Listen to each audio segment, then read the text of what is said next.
چنانچہ برسیسا نے اسی ترتیب سے وعظ و نصیحت کرنا شروع کر دی۔ اس کے وعظ کا اس لڑکی پر بڑا اثر ہوا۔ اس نے نماز پڑھ دی اور وظیفے کرنا شروع کر دیے۔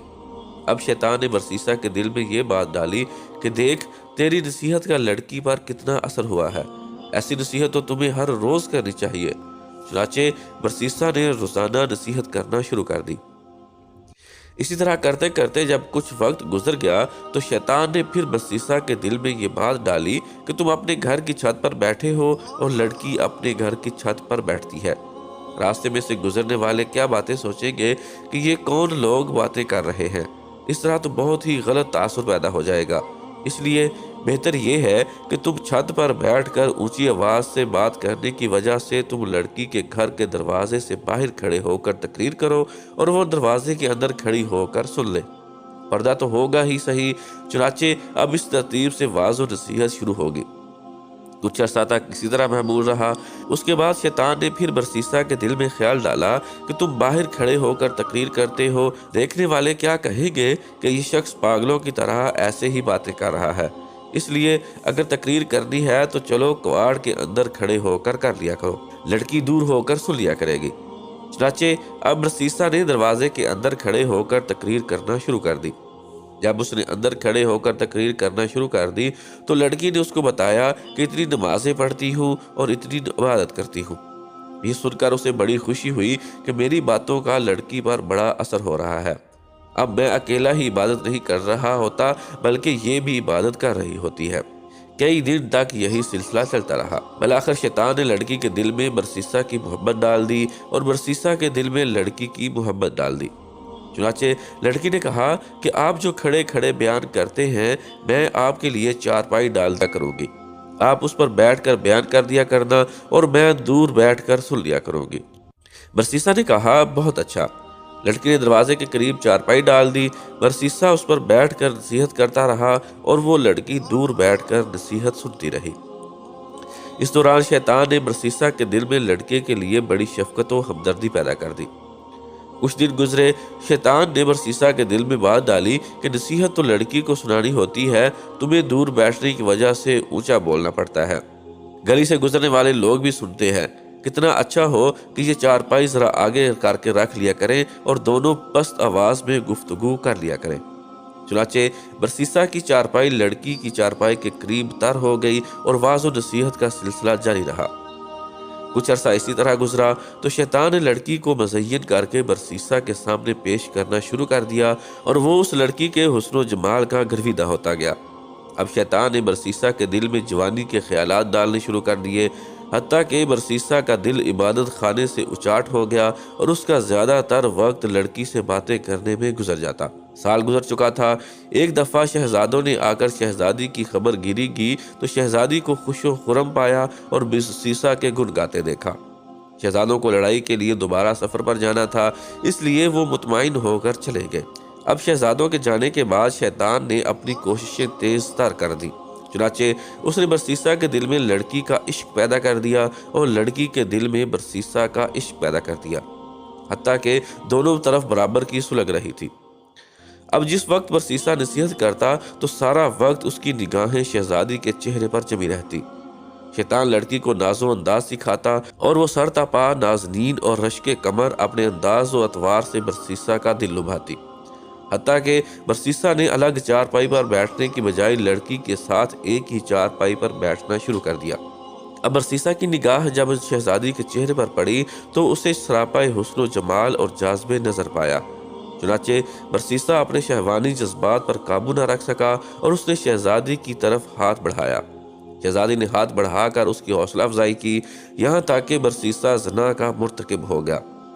جب دونوں کے درمیان سے حیا کی دیوار ہٹ گئی اور زنا کے مرتکب ہوئے تو آپس میں میاں بیوی کی طرح رہنے لگے۔ اس دوران شہزادی حاملہ ہو گئی۔ برسیسا کو فکر لاحق ہوئی کہ اگر کسی کو پتہ چل گیا تو کیا بنے گا، مگر شیطان نے اس کے دل میں خیال ڈالا کہ کوئی فکر کی بات نہیں، جب وضع حمل ہوگا تو نومولود کو زندہ درگور کر دینا اور لڑکی کو سمجھا دینا، وہ اپنا بھی عیب چھپائے گی اور تمہارا بھی عیب چھپائے گی۔ اس خیال کے آتے ہی ڈر اور خوف کے تمام حجاب دور ہو گئے اور برسیسا بے خوف ہوس پرستی اور نفس پرستی پر مشغول رہا۔ ایک وہ دن بھی آیا جب اس شہزادی نے بچے کو جنم دیا۔ جب بچے کو دودھ پلاتے بہت عرصہ گزر گیا تو شیطان نے برسیسا کے دل میں خیال ڈالا کہ اب تو 1.5 سال گزر گئے ہیں، بادشاہ اور دیگر لوگ بھی جنگ سے واپس آنے والے ہیں، شہزادی تو ان کو سارا ماجرا سنا دے گی، اس لیے تم اس کا بیٹا کسی بہانے سے قتل کر دو تاکہ گناہ کا ثبوت نہ رہے۔ چنانچہ ایک دفعہ شہزادی سوئی ہوئی تھی تو برسیسا نے اس بچے کو اٹھایا اور قتل کر کے گھر کے صحن میں دبا دیا۔ ماں تو ماں ہی ہوتی ہے، جب وہ اٹھی تو اس نے کہا میرا بیٹا کدھر ہے؟ برسیسا نے کہا مجھے تو کوئی خبر نہیں۔ ماں نے ادھر ادھر دیکھا تو بیٹے کا کہیں سراغ نہ ملا، چنانچہ وہ اس سے خفا ہونے لگی تو شیطان نے برسیسا کے دل میں بات ڈالی کہ دیکھو یہ ماں ہے، یہ اپنے بچے کو ہرگز نہیں بھولے گی، پہلے تو نہ معلوم بتاتی یا نہ بتاتی، اب تو یہ ضرور بتائے گی، لہٰذا اب ایک ہی علاج باقی ہے کہ لڑکی کو بھی قتل کر دو تاکہ نہ رہے گا بانس نہ بجے گی بانسری۔ جب بادشاہ آ کر پوچھے گا تو بتا دینا کہ لڑکی بیمار ہوئی اور مر گئی تھی۔ جیسے ہی اس کے دل میں یہ بات آئی تو کہنے لگا کہ بالکل ٹھیک ہے، چنانچہ اس نے لڑکی کو بھی قتل کر دیا اور لڑکے کے ساتھ ہی صحن میں دفن کر دیا۔ اس کے بعد وہ اپنی عبادت میں مشغول ہو گیا۔ کچھ مہینوں کے بعد بادشاہ سلامت واپس آ گئے۔ اس نے بیٹوں کو بھیجا کہ جاؤ اپنی بہن کو لے آؤ۔ وہ برسیسا کے پاس آئے اور کہنے لگے کہ ہماری بہن آپ کے پاس تھی، ہم اسے لینے آئے ہیں۔ برسیسا ان کی باتیں سن کر رو پڑا اور کہنے لگا کہ آپ کی بہن بہت اچھی تھی، بڑی نیک تھی اور ایسے ایسے عبادت کرتی تھی، لیکن وہ اللہ کو پیاری ہو گئی، یہ صحن میں اس کی قبر ہے۔ بھائیوں نے جب سنا تو رو دھو کر واپس چلے گئے۔ گھر جا کر جب وہ رات کو سوئے تو شیطان خواب میں بڑے بھائی کے پاس گیا اور اس سے پوچھنے لگا کہ بتاؤ تمہاری بہن کا کیا بنا؟ وہ کہنے لگا کہ ہم جنگ کے لیے گئے ہوئے تھے اور اسے برسیسا کے پاس چھوڑ گئے تھے، وہ اب فوت ہو چکی ہے۔ شیطان کہنے لگا وہ فوت نہیں ہوئی تھی۔ اس نے پوچھا کہ اگر فوت نہیں ہوئی تھی تو پھر کیا ہوا تھا؟ شیطان کہنے لگا برسیسا نے اس کے ساتھ زنا کیا، جب بچہ پیدا ہوا تو اس نے خود اسے قتل کیا اور فلاں جگہ اسے دفن کر دیا، اور بچے کو بھی اس نے اسی کے ساتھ دفن کیا تھا۔ اس کے بعد وہ خواب میں ہی اس کے درمیانے بھائی کے پاس گیا اور اس کو بھی یہی کچھ کہا، اور پھر اس کے چھوٹے بھائی کے پاس جا کر بھی یہی کچھ کہا۔ تینوں بھائی جب صبح اٹھے تو اس نے کہا کہ میں نے یہ خواب دیکھا ہے، دوسرے نے کہا کہ میں نے بھی خواب دیکھا ہے، تیسرے نے کہا کہ میں نے بھی یہی خواب دیکھا ہے۔ وہ آپس میں کہنے لگے کہ عجیب اتفاق ہے کہ سب کو ایک جیسا خواب آیا ہے۔ سب سے چھوٹے بھائی نے کہا یہ اتفاق کی بات نہیں ہے، بلکہ میں تو جا رہا ہوں اس کی تحقیق کروں گا۔ دوسرے نے کہا چھوڑو بھائی، یہ کون سی بات ہے، جانے دو۔ وہ کہنے لگا نہیں، میں ضرور تفتیش کروں گا۔ چنانچہ چھوٹا بھائی غصے میں آ کر چل پڑا، اسے دیکھ کر باقی بھائی بھی اس کے ساتھ ہو لیے۔ انہوں نے جب جا کر زمین کو کھودا تو انہیں اس میں بہن کی ہڈیاں بھی مل گئیں اور ساتھ ہی چھوٹے سے بچے کی ہڈیوں کا ڈھانچہ بھی مل گیا۔ ثبوت مل گیا تو اس نے برسیسا کو گرفتار کر لیا۔ جب قاضی کے پاس لے جایا گیا تو اس نے قاضی کے روبرو اپنے اس گھنونے اور مکروہ فعل کا اقرار کر لیا، اور قاضی نے برسیسا کو پھانسی دینے کا حکم دے دیا۔ جب برسیسا کو پھانسی کے تختے پر لایا گیا اور اس کے گلے میں پھندا کھینچنے کا وقت آیا تو پھندا کھینچنے کے عین 2-4 لمحے پہلے شیطان اس کے پاس وہی عبادت گزار شخص کی شکل میں آیا۔ وہ اس سے کہنے لگا کیا تم مجھے پہچانتے ہو کہ میں کون ہوں؟ برسیسا نے کہا ہاں، میں تمہیں پہچانتا ہوں، تم وہی عبادت گزار شخص ہو جس نے مجھے دم کرنا سکھایا تھا۔ شیطان نے کہا سنو، وہ دم بھی میں نے تم کو بتایا تھا، لڑکی کو بھی میں نے اپنا اثر ڈال کر بیمار کیا تھا، پھر اسے قتل بھی میں نے تجھ سے کروایا تھا، اور اگر اب تم بچنا چاہتے ہو تو میں ہی تمہیں بچا سکتا ہوں۔ برسیسا نے کہا اب تم مجھے کیسے بچا سکتے ہو؟ شیطان کہنے لگا تم میری ایک بات مان لو، میں تمہارا یہ کام کر دیتا ہوں۔ برسیسا نے پوچھا میں آپ کی کون سی بات مانوں؟ شیطان نے کہا بس یہ کہہ دو کہ خدا نہیں ہے۔ برسیسا کے حواس باختہ ہو چکے تھے۔ اس نے سوچا کہ چلو میں ایک دفعہ یہ کہہ دیتا ہوں، پھر پھانسی سے بچنے کے بعد دوبارہ اقرار کر لوں گا۔ چنانچہ اس نے کہہ دیا خدا موجود نہیں ہے۔ عین اس لمحہ کھینچنے والے نے رسا کھینچ دیا اور یوں اس عبادت گزار کی کفر پر موت آ گئی۔